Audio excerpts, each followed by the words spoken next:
The roots of this conflict can be traced back to 1910, when Imperial Japan annexed Korea, ruling it with an iron fist for 35 years.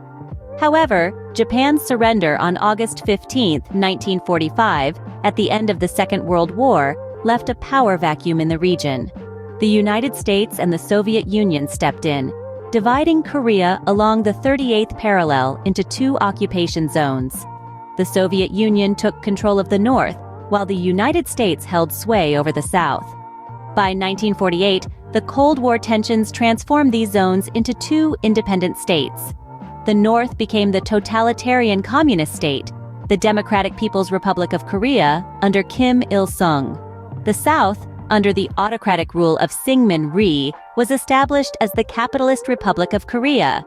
Both governments claimed legitimacy over the entire Korean peninsula, neither recognizing the border as permanent. On June 25, 1950, the North Korean Armed Forces, the Korean People's Army, crossed the border and invaded South Korea.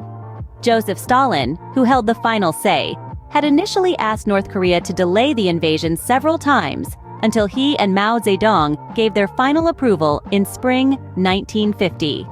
The United Nations Security Council condemned North Korea's actions as an invasion and sanctioned the formation of a United Nations command to repel the advance.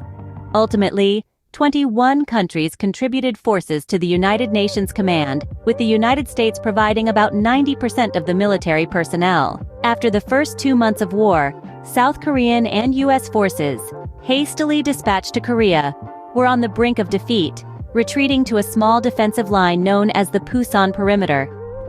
In September 1950, a risky amphibious counteroffensive was launched at Incheon by the United Nations, severing the Korean People's Army's supply lines in South Korea. Those who escaped encirclement and capture were forced to retreat north.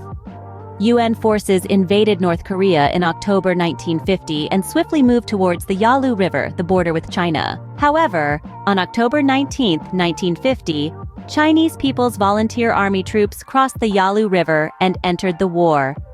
The UN retreated from North Korea after the first and second phases of the Chinese offensive, and by late December, Chinese forces were in South Korea. To summarize, the Korean War started as a regional conflict between North and South Korea, but quickly escalated into a major international event due to the involvement of the world's superpowers. The war was a testament to the ideological divide of the Cold War, and still shapes the geopolitics of the Korean peninsula to this day.